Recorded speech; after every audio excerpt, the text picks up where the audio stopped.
تعبد ما لا يسمع ولا يبصر ولا يغني عنك شيئا۔ اے میرے ابا جان، آپ ایسی چیزوں کی عبادت کیوں کرتے ہیں جو نہ دیکھ سکتی ہے اور جو نہ سن سکتی ہے اور جو نہ آپ کو کوئی فائدہ پہنچا سکتی ہے، آپ کے کسی کام نہیں آ سکتی ہے؟ آپ اس کی عبادت کیوں کرتے ہیں؟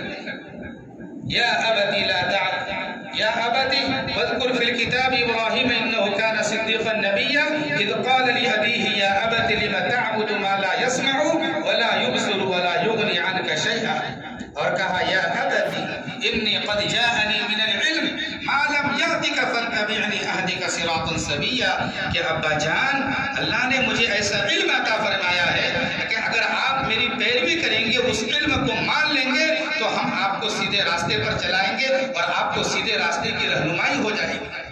اور کہا کہ ابا جان یا ابتی لا تعبد الشیطان ان الشیطان کان للرحمن عصیا، ابا جان شیطان کی پیروی مت کیجیے، شیطان کے نقش قدم پر مت چلیے، شیطان تو خدائے رحمان کا نافرمان ہے۔ اور کہا کہ جو شیطان کے نقش قدم پر چلے گا وہ گمراہ ہو جائے گا۔ یا ابتی انی اخاف ان یمسک عذاب من الرحمن فتکون للشیطان ولیا، کہ ابا جان مجھے اس بات کا خوف ہے کہ اگر شیطان کی پیروی کریں گے، شیطان کے نقش قدم پر چلیں گے تو رحمان کا عذاب آپ کو پکڑ سکتا ہے۔ بہرحال بڑے اچھوتے اور پیارے انداز میں حضرت ابراہیم علیہ السلام نے اپنے والد کو دعوتی پیغام دیا، ان کو سمجھایا، ان کو بجھایا، ہر طرح سے ان کو سمجھانے کی ہر ممکن کوشش کی اپنے ابا کو۔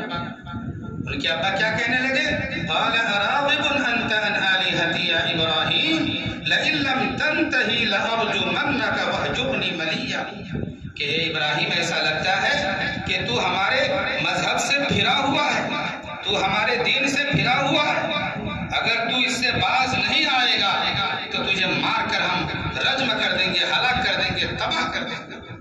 حضرت ابراہیم علیہ السلام کو دوسری دھمکی یہ بھی ملی کہ گھر سے بھی نکال دیں گے۔ حضرت ابراہیم علیہ السلام نے کہا قال سلام علیک سأستغفر لک ربی انہ کان بی حفیا، حضرت ابراہیم علیہ السلام نے کہا کہ ابا جان ہم آپ کے لیے مغفرت کی دعا کرتے رہیں گے۔